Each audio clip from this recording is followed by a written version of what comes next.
live. Off the rip, now a challenge exists. And he's bulletproof store with the barrel on your lips. Saying, empty out the drawer, or you pound it in the wrist. Lord, who you gonna call when no one obeys the law? And there ain't no Iron Man to come and save us all.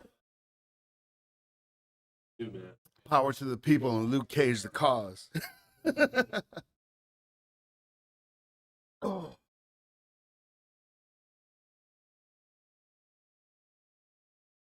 So that went out live for real? Oh, okay. And one of the people was Method Man? Oh my gosh.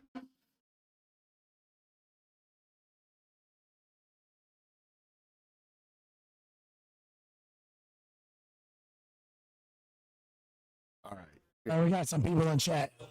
All right. You're going to need to send me the link again. Should be the same one. Oh, okay.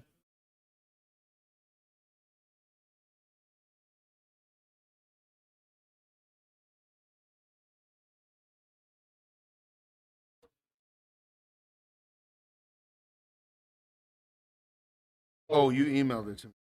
Come through. That's right.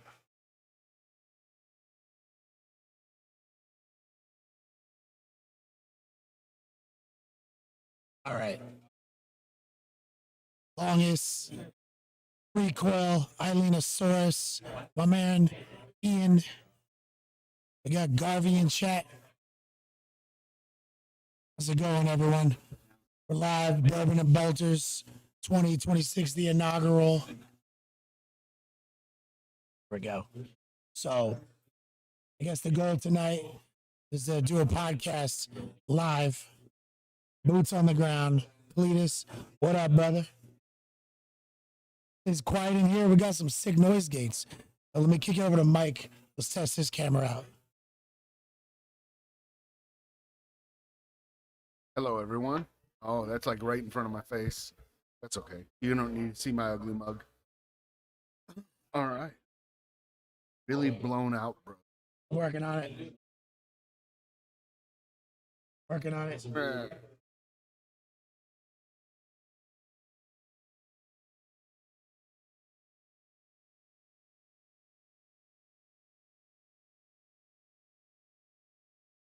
Got him. Excellent. Mike is looking good. So yeah, we played a lot of games today. We did some narrative games. We played some Nighthawk games. We had some dinner. Let's see if we can just kind of do what we did earlier. Walk them through what they can expect from narrative campaigns led by Mike Caspel here at Bourbon and Bolters. So are we doing the podcast right now? Yeah. With no intro? Oh, wait. Should I do like a real podcast? We can do it. Oh, you're right. You're right. You're right. All right. We do it? Does Rob do it? This is the Long War Podcast. My name is Katie Bechet, and tonight I'm joined by Mike Caspel. How's it going, Mike? Greetings and felicitations. Yeah, we're coming live from Bourbon and Bolters. That's right, man. And we don't have Rob here. So that means we don't have any show notes. No, we're just winging it. We're without adult supervision. And we're going to have a lot of audience participation tonight. We've got a lot of people in chat. Sormon, Recoil, Long. He's like introless, like animals. Like animals, like savages. So now let's do that thing. Talk about the narrative campaign and what we're doing. Yeah, so we're put together a narrative campaign for the Bourbon Bolters, which is like a Crusade Light kind of thing. I came up with some crazy modifications to missions. They're not really missions on their own. They're just things to confound people's plans. So we have like an artillery strikes that can come in and do damage, and you drop 6 blast templates on somebody. It's really awesome. Then on another table, we have like 2 warp storms that you place one and your opponent places one in the no man's land, and then each one at the top of every command phase scatters 2d6, and if it touches a unit, your opponent gets to place that unit 18 inches away from where it was, as long as it's legal. So that messes things up quite a bit. And then the last one is kind of a harkening back to the old Space Hulk kind of thing, where you get Overwatch, and it doesn't cost a CP, and you can place in your shooting phase, you place your unit on Overwatch. Somebody comes in to line of sight and in range, you get to blast away at them, and that's a lot of fun. But actually, when I played that game, I never used the Overwatch thing once, because of the other part of that is you're on an indoor spaceship and the gravity plates are in flux. The ship is breaking down, so you are trying to, every time you move, you roll a d6, and on a 1 through 3, you get half of your movement because the gravity is increased. On a 4 through 6, you get double your movement because the gravity is decreased. So that really, I was facing a pretty solid Tau army with a lot of Kroot riding gorillas, and it turned really bad news for me because I'd set up a bunch of charges and my Grey Knights were going to dominate, and then I rolled half movement for them all. So I stood there and got ganged up on by a bunch of gorillas. And it became unhappy. Speaking of which, so we actually have somebody right here. We rehearsed this earlier today, but like I actually got a chance to play as a ringer in the narrative with Matt Butcher, one of our friends. And so we did like a light, pre-game where we practiced some stuff. So I'm gonna see if I can recreate that interview from earlier today. Looking right at his ass. Yeah. So we actually set up to do interviews, which I find interesting. We're just gonna have to play a little bit with the microphone here because it's going to be janky other cam. things. Yeah, janky cam 101. That's okay. All right. Hopefully you can still hear us. Yeah, get close. Yeah, I got to get up in there. So yeah, walk us through some of that game we played, Chaos v Chaos. Also, the first time we played in years. Yeah. I got to play the narrative campaign, and our mission involved some warp storms. So we each got to place one on the battlefield beginning of the game. Essentially, every turn, every command phase, we'd roll a scatter dice like some old school 40K, and we'd move them. If they landed on an enemy model or unit, you got to eat that unit across the map 18 inches. It created some really interesting interactions. So Kenny and I spent 5 turns of just messing with each other, moving around each other's models. It was a lot of fun. Yeah, it's so like I'm trying to do this thing like we're embracing the jank tonight, so I'm clicking buttons, trying to change camera angles because we don't have an opportunity to all be in the same room very often and podcast. But like Matt is one of my former students. He paints really well. He has a prolific chaos army. So when we played that game, it was wild to see like the girth of your modern chaos collection on the table. I mean, wacky shit happened. We played it well. We built a headcanon. Yeah. It was like a perfect game of 40K. And I just want to say, like, how impressed I am by your actual Warhammer collection, man. Thanks, man. It's always nice to see you show up with your painted stuff too. When you get out to play 40K every 3 years or whatever it is. It's great to see it. Yeah, man, I've been painting that Chaos Army for a long time. I haven't added much to it in recent years, but kind of been a large thing for quite a while. Yeah, no doubt. You have any words for Mike Casper on that mission? Any advice on the warp storms or anything? I thought it was great. I really enjoyed every aspect of it. It just, narrative gaming is a lot more laid back than the competitive scene. Playing a lot of competitive 40K the last few years just turns into grind. This was really nice to just sit down with one of your boys and play a fun mission that brought back some old school vibes of craziness in the missions that you have really no control over. Scatter dice, that kind of stuff, and it made for some funny interactions. I agree with you. That's something we kept saying was I like older 40K where you weren't so sweaty about it, right? Like you weren't sweating out of the table. You were just embracing the shit you couldn't control. Yeah. And therefore, it was easier to have fun. So I encourage anyone listening to get active in a local crusade league. And it's kind of like a pen and paper ARPG almost. Yeah. It's like playing Diablo 4, but for real. It's definitely something that if I lived near Mike Haspel and he wanted to run a narrative campaign for me, I would 100% play every single week if he wanted me to. It was yeah, it's been really well organized. But I mean, like, it's always too like you get to make it your own. Like, we didn't have exactsies on all the rules we needed to do, so we were constantly asking questions, and eventually we are just like, we agree upon this, so let's just play it this way. Mike's busy playing his game, and then you and I talked to some after their game where they were using orbital bombardment. Talked about this earlier, how they thought that they were doing it right, and they're like, this is really strong. Like, but they're doing 6 wounds to like everything it touches, and you're like, it's D6, and they're like, no, it's not. And then they reread it, and they're like, oh my god. But yeah, as long as both of them were doing it, Exactly. it all worked out. Yeah. Better for Kenny. Is that what's going Yeah, on? no, well, it's like he's rousting up some other interviewees. I see.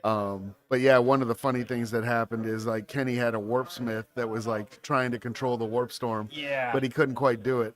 So we joked that he wasn't a real warpsmith. He like minored in it at a community college, taking some night classes, got a sort of certification, not even a degree. There's a few times where the warp landed on his demon prince, which was able to move fast enough to where it didn't really matter. But eventually, it landed on my guys, and they're 6-inch moving idiots that once they get moved 18 inches, they're out of the game basically.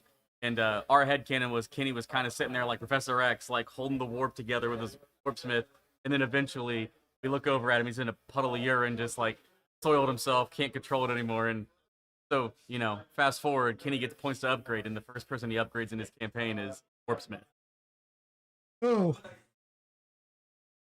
is essentially like a bad choice Yeah. to burn like personal upgrades on, but Yeah, that's right. he marked him for greatness. For those of you who play Crusade, he got the mark for greatness instead of the Demon Prince. So look, guys, I'm gonna bring in another interviewee. I'll say thanks to Matt. And I'm gonna just keep kind of doing this format, rocking it. I'm gonna bring in Andrew, owner operator of Bazooka Games, and he's one of our partners and sponsors of this event.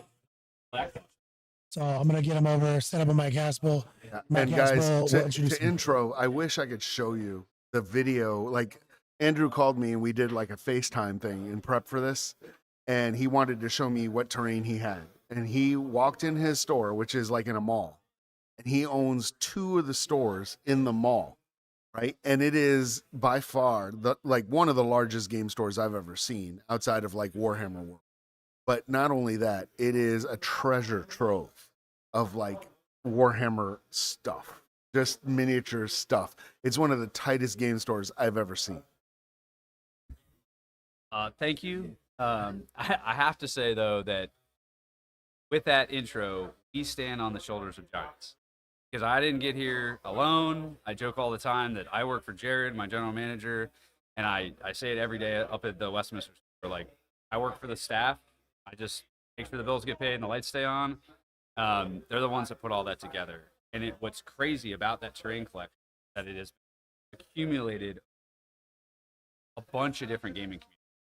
So we've got terrain that I originally acquired in North Carolina a decade ago. I trucked it around, we opened our first, and when I moved, I trucked it around, and then we come to find out there's more and there's more and there's more, and we just kind of became the repository of, if you didn't know what to do with your stuff, then you could kind of bring it to us and we'll figure it out for you, right? And so, that's kind of how we treat all the used models. Don't throw them away. Don't let them sit unused. Bring them in, and we'll get them to somebody who is searching for them. A lot of people have the stash in the basement, actually do it. Let me direct you more. I want your Bazooka Games is one of the fastest growing brands on the internet, as far as I can tell, when it comes to the ability to purchase your game pieces through your warehouse. And I want to remind everyone who's listening at home, we came in, partnered with these guys. They brought every piece of equipment we needed to actually host a game here. I want tell the guys a little bit about how good your warehouse is and why it's a little different than other people's and why they should order from you. Yeah, shameless plug. I love it. So it really comes down to the fact of we wanted a game store that would give us what we wanted as gamers. And so when Jared and I kind of put the heads together, and I asked a bunch of people, like all throughout the community, half the mentors I have in this industry are in this room, and it was like, well, what do we want? We want a lounge experience with like really nice terrain, nice tables, nice chairs, but we also wanted the efficiency of e-commerce. We wanted to have a warehouse that live inventory, everything would be displayed. There was no vaporware, no like hidden stuff that we were going to order for you on your behalf and have you waiting for 6 weeks. It was just clean and easy. Everything is live, everything clean. And then with that is what kind of leads us to efficient on our end, but it's really oriented to customer service. What gamers want is just to be able to buy their stuff, right? And at the end of the day, combining those two ideas, it took a lot of. That's where like I am just an idiot that charge, but really the staff and Jared built that integrate the various systems that are really hard to integrate the average store, and it's kind of miraculous that it all came together because PCG inventory works with the actual website. The Shopify website holds our inventory, but it also provides our points of sale in the physical location. And the customer doesn't need to know any of that back end, why it works, why it doesn't work. That's our response. And so I think when we take that business model, when you go to the car dealership, you don't care why the cars are delivered or how they're retailed.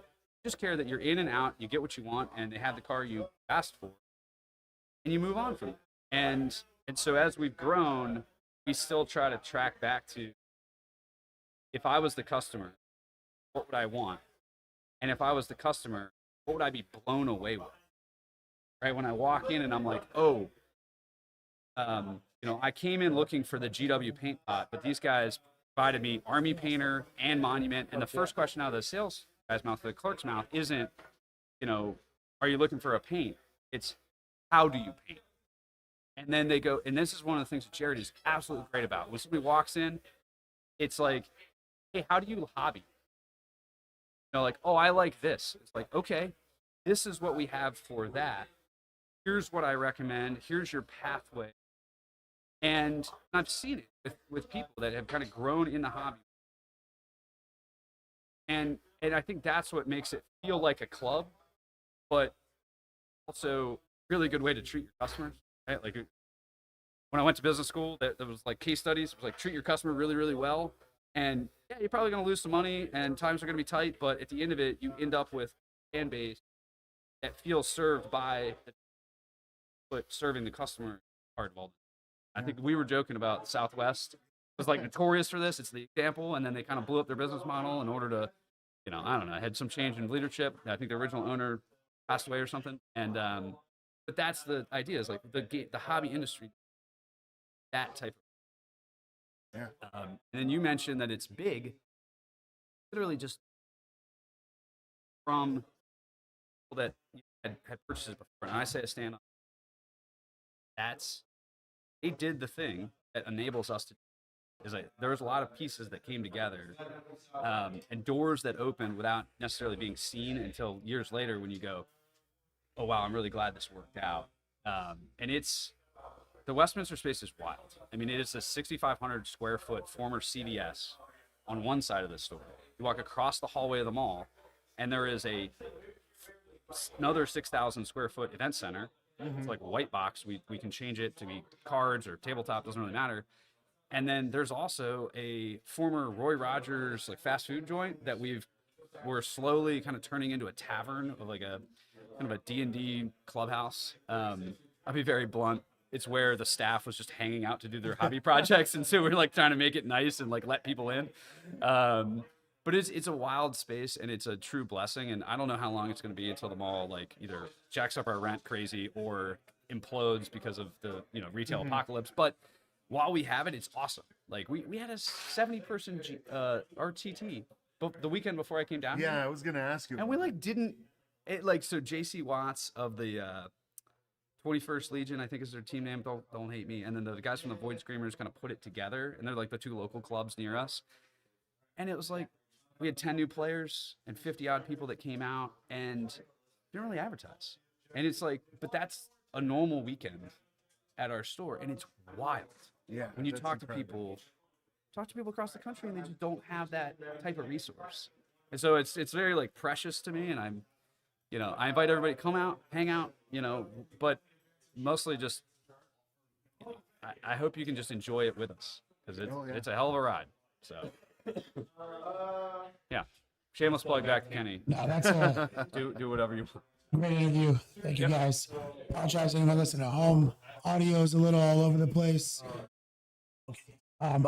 Just messing with noise gates. It's jank gate, no problem. What I'm gonna do is I'm gonna switch these two guys who are basically partners as well in this operation. Let's get Arthur up here when he's at a stopping place with his airbrush. In the background, that's the compressor going. And I gotta plug this. Kenny's talked about it, but I didn't believe till I saw the compressor. It's called this Galeri compressor, and they're like the size of a small. I mean, I don't even know what it would be. Like just a small box, maybe about 8 inches long, maybe about 5 inches wide. They are tiny and they are quiet, and they do the work, man. They do the job, and they retail for pretty cheap on Amazon. Oh, here we go with Art. Oh man, hello. Hello. Hi, Mike. It's kind of fun to be here. I've listened for years, decade at this point. Yeah, it's fantastic. Andrew left his drink here. Normal day. So, what's there? We talk about you on the podcast. That's about Bourbon Builders and why we're here. Yeah, I think it was around Adepticon, this past Adepticon. We were sitting there trying to find a place to eat, and we were sitting at this tavern, and Kenny brought this idea up that we would do a sort of luxury resort-style wargaming event, and a little smaller crowd. I mean, I think we got, I think the highest we're going to have on Thursday is 26 people, which is, I mean, really cool. And all the tables were full earlier today playing Warhammer. But and I think as it developed, it turned into sort of your, I don't know what you call it, like your hobby boot camp, like your Warhammer boot camp, where it was, painting, painting classes, tactics coaching, lots of swag, lots of goodies, lots of building of miniatures, Kenny's airbrush classes, lots of games. We have 3 different types of tournaments. We got a narrative, we got like a friendly RT, we have a competitive RT, and just a couple shout outs. This is a good opportunity for shout outs, I think. Yeah. I just want to say a big thank you to Art of War for coming out here. We got Jack Harpster doing tactics coaching, and man, what a really fascinating. I've been playing war games since 1999, and watching Jack run a tactics coaching class was like just a new way to look at a game I've played for so long. And if you get a chance to do some tactics coaching, I definitely recommend it, even a couple times. It's well worth it. Mike's doing narrative coaching, so shout out to Mike. I mean, not even coaching, just like narrative storytelling workshop. And I even probably most of the guys in there never even thought about writing a book, but just the fact that we all watch TV, movies, it was just like such a cool, unique way to interact there. Some of the other sponsors I'd like to give a shout out to. I want to give a shout out to Orchid 8. I'm sure everyone knows Bricky on YouTube. His merchandising company really pulled through for us and provided some of like the most like high-end swag we have to deliver to all of our guests. And all the guests have really loved the bags, the whiskey. Did you see these whiskey glasses he made for us? They're like heavy duty. And then so check out Orchid 8, and then also Baron of Dice loaded us up with some custom dice. Let's gave us a mystery box, Elric's Hobbies, Game Envy, of course on the painting side, Monument Hobbies. I actually just airbrushed my first model. I'm like an old school like hand brush painter, and not bad, with the Monument Hobbies and Kenny's airbrush class after like one day. Yeah, right. Yeah, literally. How All long have you day, been every telling day. me? How long have you been telling me to do an airbrush class? Like a decade? Bro, easily a decade. Easily. And honestly, it's been a decade too long. So there's that, and then there's a bunch of other sponsors. We want to thank Brent from Goobertown Hobbies and Casey from eBay Miniature Rescue. They've been just absolutely prolific in just helping everybody hobby stronger. We're also checking out their stamping. So they're demoing their stamping tool, which it's a Goblin Hobbies. Check it out. I'm building a third edition Crimson Fist army right now. It's like my what do you call it? Hobo with a crossbow project. Yeah, classic peasant with a crossbow. Well, peasant with the crossbow. Yeah, yeah. It's old school, all metal. Like it's all really old, like third edition Space Marines. But I'm gonna be stamping that red fist on all those models. I'm really excited about using their product. Yeah, that's about it. I mean, it's just a lot of shout outs, but I'm just really happy to be here, and thank you guys. Is like really super tight. I'm glad you put it on and everything. But like what you said about Jack, I kind of feel the same way. Like I've been playing some mode of war game or whatever since the 80s, and then listening to his class, it was so obvious. Like when he pointed some things out, I was like, why have I never thought of that before? It was really obvious. It was super cool. So yeah, if you need to check him out, absolutely check him out. I was very, very impressed about the amount of data he was able. He's really, really good instructor, I think. Oh yeah. The amount of information he was able to pass on in about an hour was unbelievable. Oh yeah, it was super pointed. I think that's what people are looking for too when it comes to tactics coaching. Just coaching in general is like a pointed advice. I think oftentimes we get a lot of broad advice when we look for it that doesn't necessarily feel like actionable.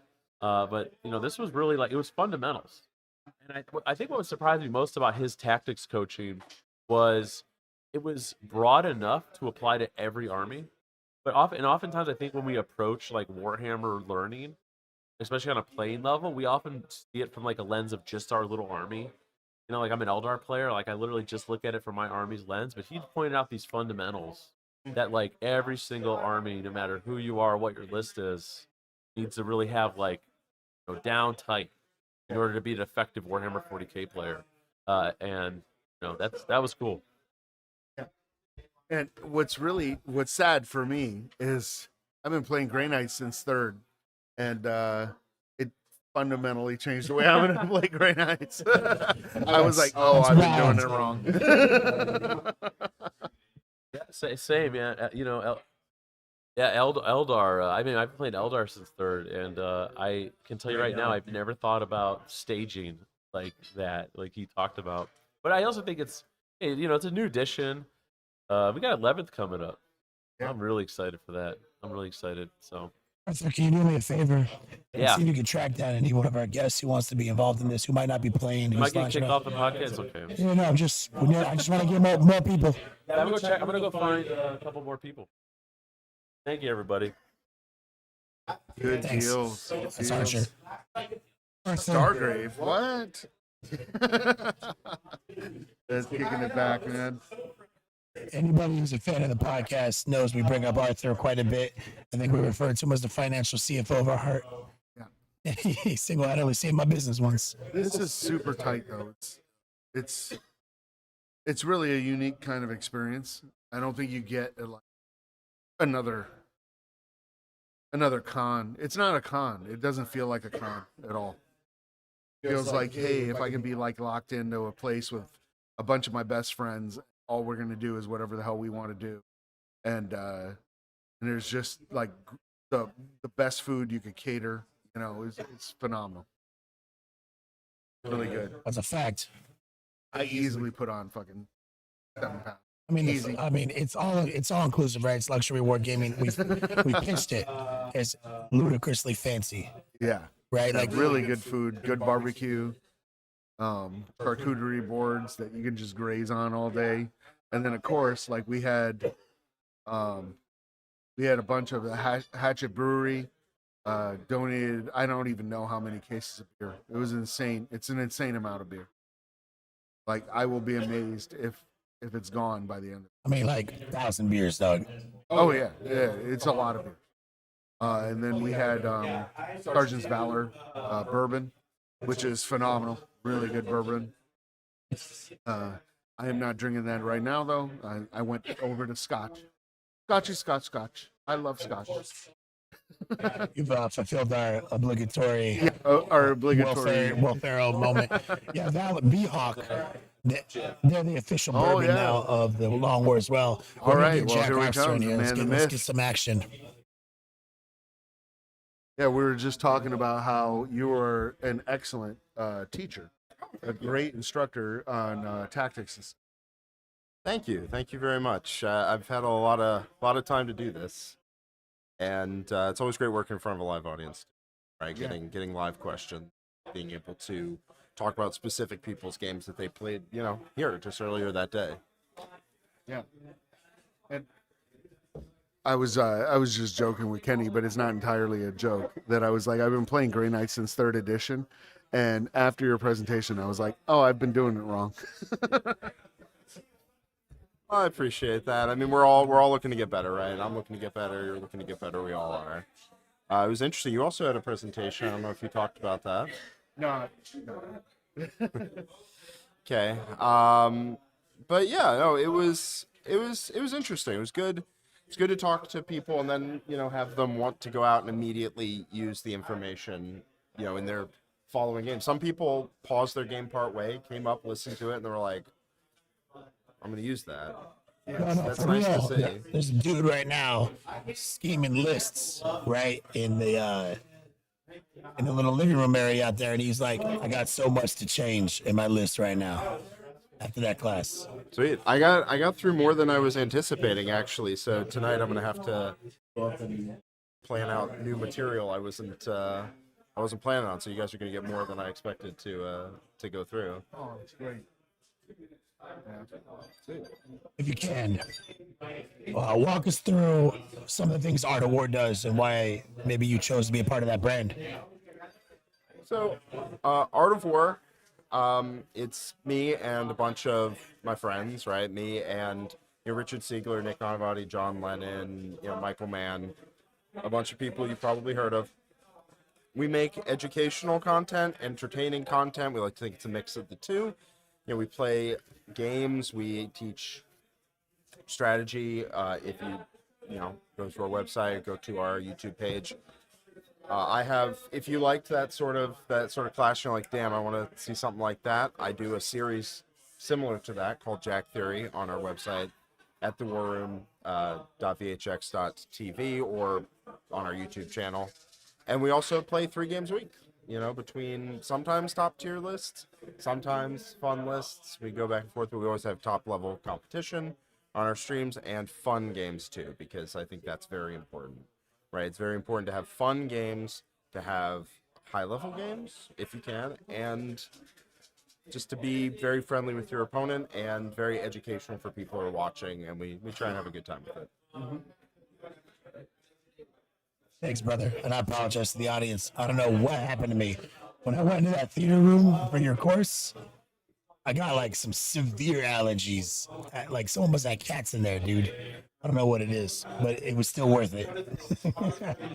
But Jack, thanks for being on, man. I appreciate you. Thank you, man. This event's really cool. So thank you for putting it on.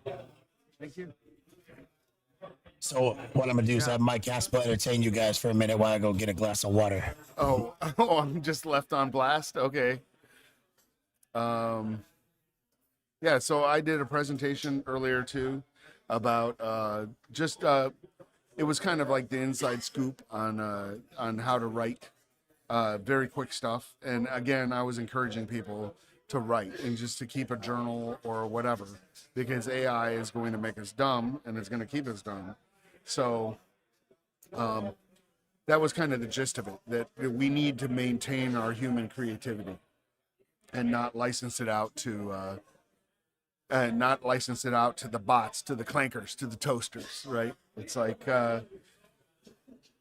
it is the lack of cats. You live with them now, so your body has been dependent on them.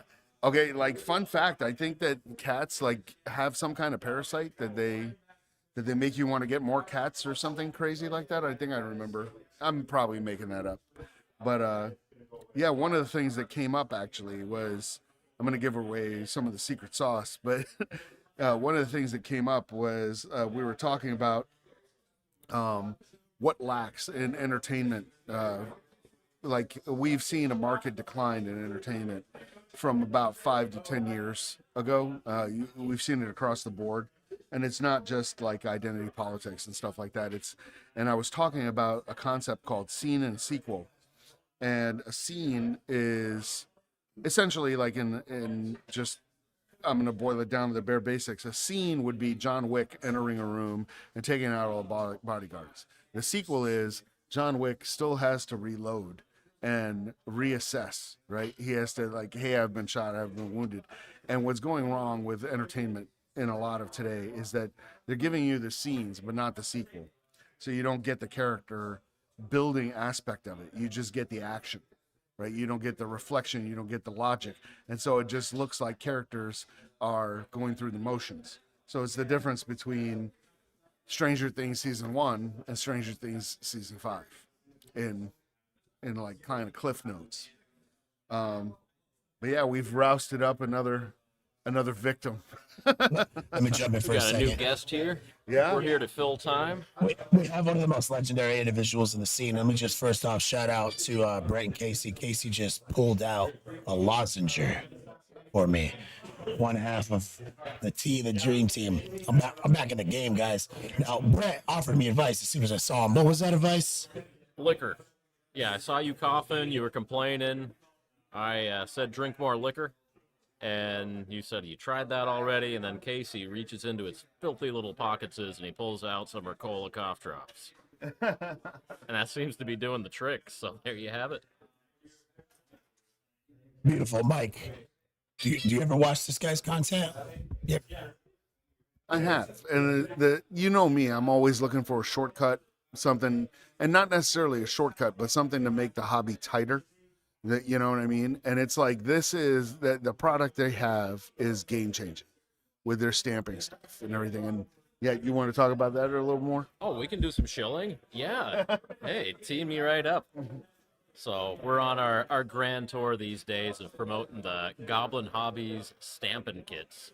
So this is an alternative to decals, alternative to stencils or freehand. A good way to put heraldry onto knights or squad markings onto any shoulder pads you may happen to have. And yeah, we're going around teaching people how to use it. The secret is that a lot of people, mostly women, but a lot of people have known how to do this for their fingernails for the past 10 years. But now we're teaching middle-aged dudes how to do it on models with mixed results, but we're getting there. We're getting there.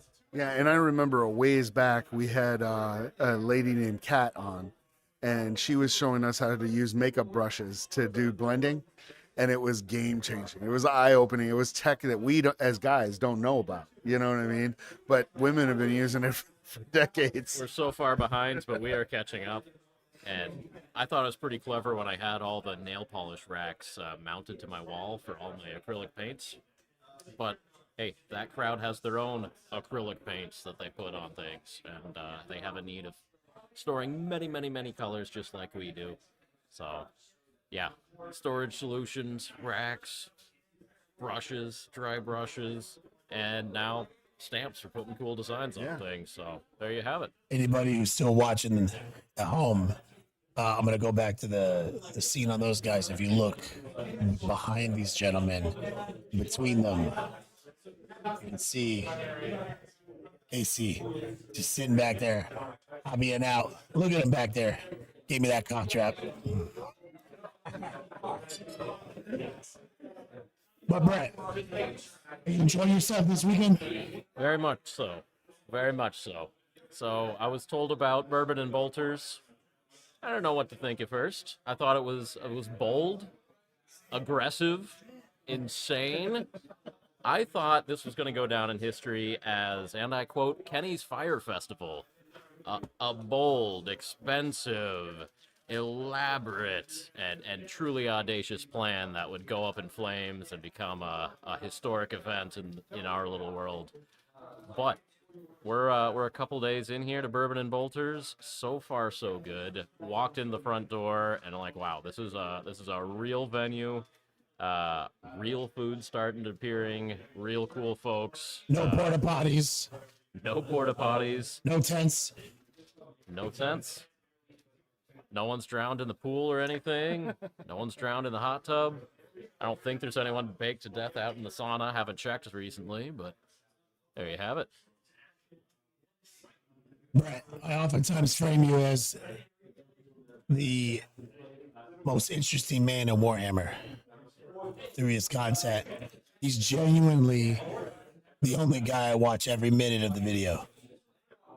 He's the only guy I don't just skip around the video. I watch the whole video. Does Well, anybody thank else you, say that? Is there any ASMR or anything on your Patreon? No.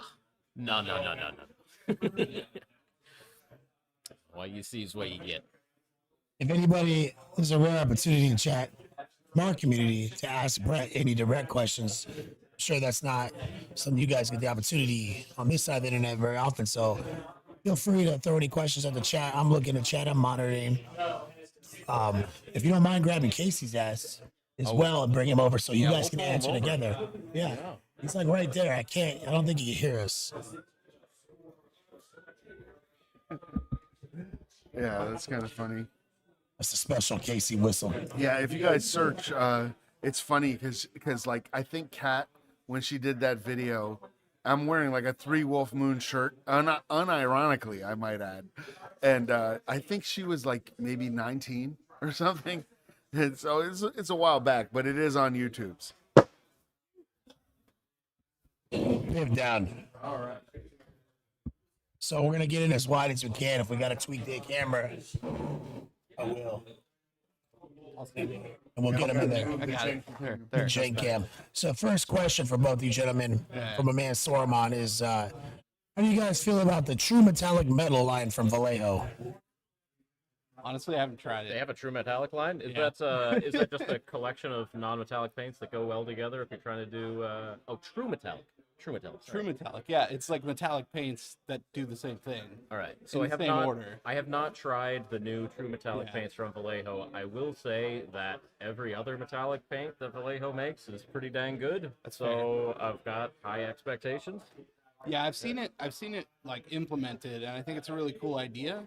Like I try and personally do that with my own metallics, so having a pre-selected line of colors that just make sense together is a good thing, and their metallics are usually up there at the top. So Is this one of their alcohol I solvent don't ones? think so. I or- think it's no? regular. Okay. Yeah. Well, we don't know, but honestly, since it's Vallejo, got a pretty good feeling about them. Yeah. Well stated.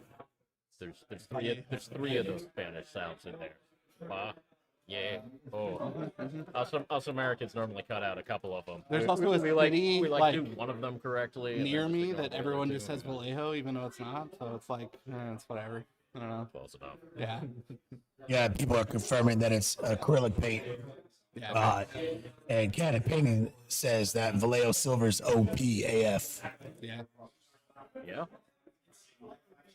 So, Casey, you didn't have an opportunity to get your input. How you feeling about this weekend? Tell me about how you heard about it and how you're feeling Yeah. about this event. I mean, what are we? It's Wednesday right now. Yeah, we're a few days in. It's been good. It's been real good. We stayed up way too late every single night. Also slept in a lot, but gotten a lot of stuff done, a lot of hobby done. You know, meeting a lot of cool people that like the same stuff that we do, and it's great. Yeah, it feels like a vacation, and you could just Yeah. kinda Yeah. do stuff that's not chores or things that you have to do. Right. Yeah. The thing that you have to do can be painting up a squad or a Blood Bowl team. Yeah, I played Mornheim for the first time. We've got 2 games in, another one coming. Like, I'm upgrading my Skaven warband. It's pretty sick. I'm liking that a lot. You got to get that done before game time. I did. I already did. Yeah. I was sitting back there. You saw You me? caught up on your chores. Yeah. If that's my chores, then I feel good. Wish you guys can see their setup their whole painting station for doing demos. It's like meet us by the fireplace. It's literally what we tell people, and it's literally a crackling fireplace and a couch, and they're just sitting there doing their stamping. Fucking wild, man. I love having you guys here. Thank you so much. I'm gonna see if I can pull somebody else from the audience. Get back to painting your Blood Bowl team, son. Yeah. And Thanks for having us on. We appreciate it for Been a sure. cool event so far. Still more days to go too, so Yeah. So it could go either way from here. we'll get some more bourbon. Starts out strong. Yeah. All right, let's go find a new person.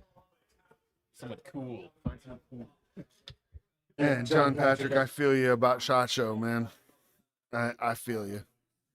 I can't quite go yet, but that's an aspiration at some point.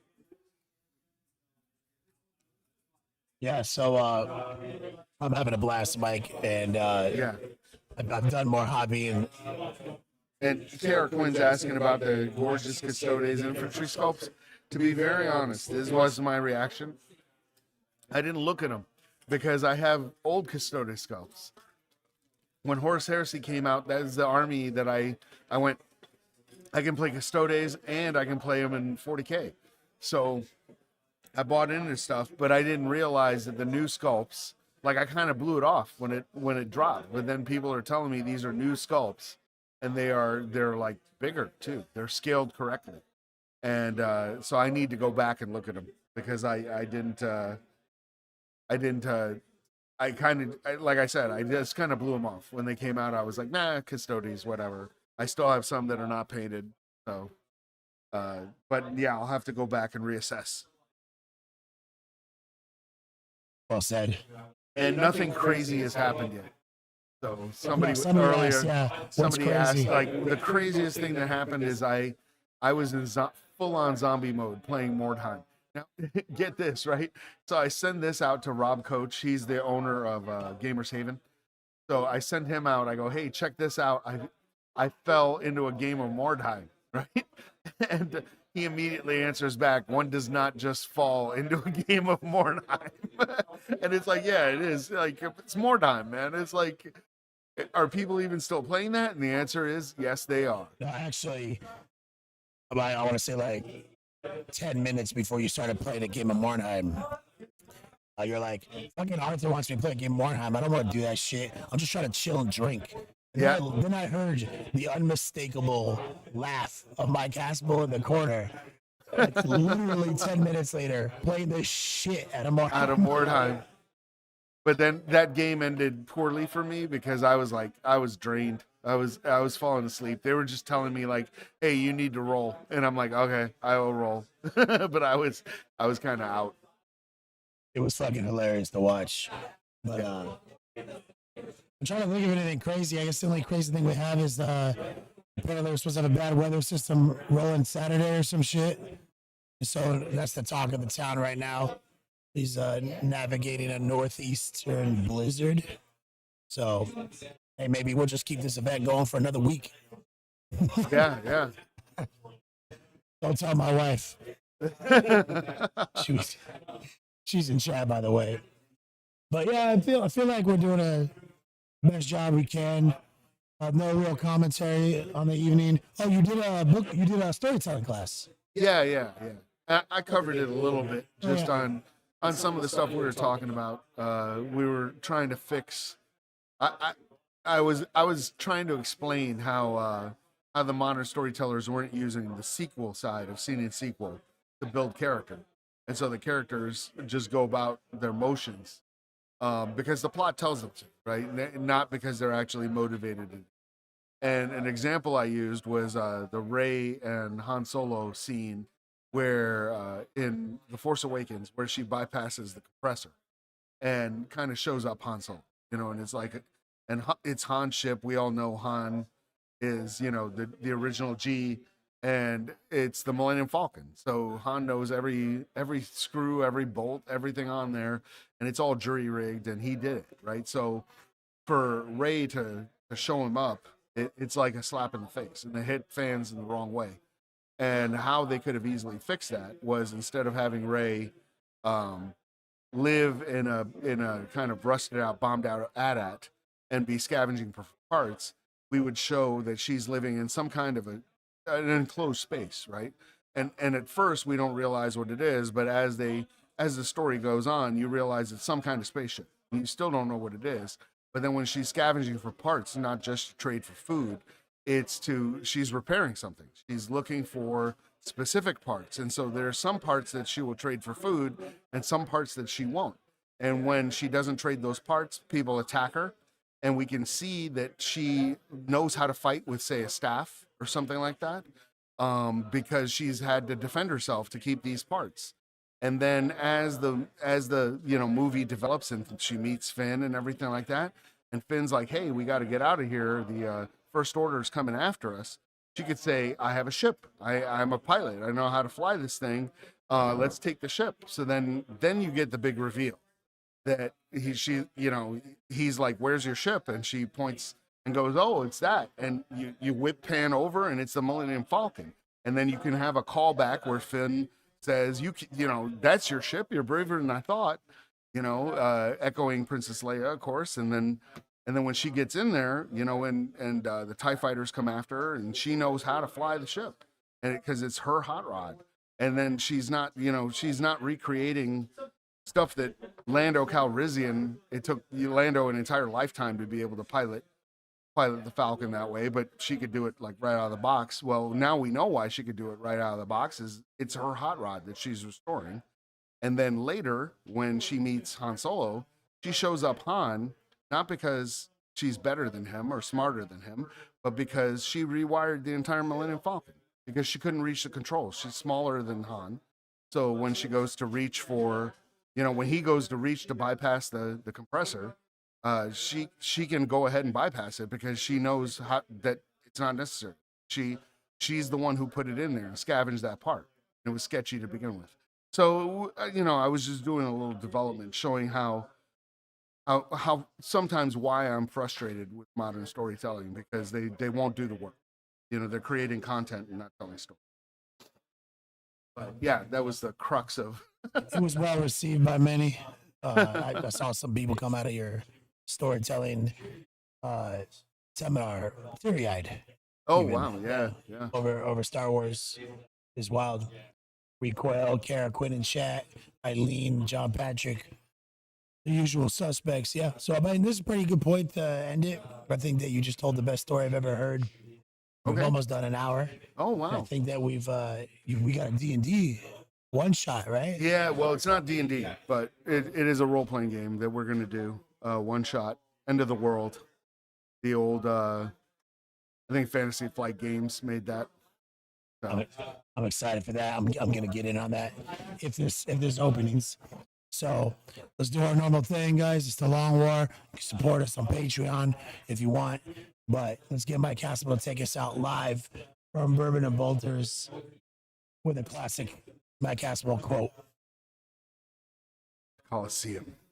You should see the Colosseum, Spaniard. 50,000 Romans watching every movement of your sword, willing you to make that killer blow. The silence before you strike, the noise afterwards rises up like a storm, as if you were the thunder god himself.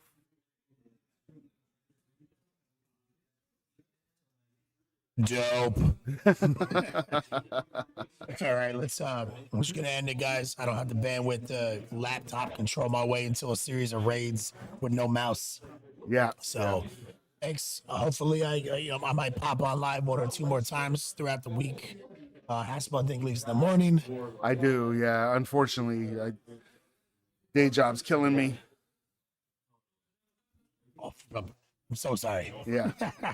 But yeah, guys, thank you for tuning in. Spread the word, share, hashtag. We post the reels for the rest of the weekend.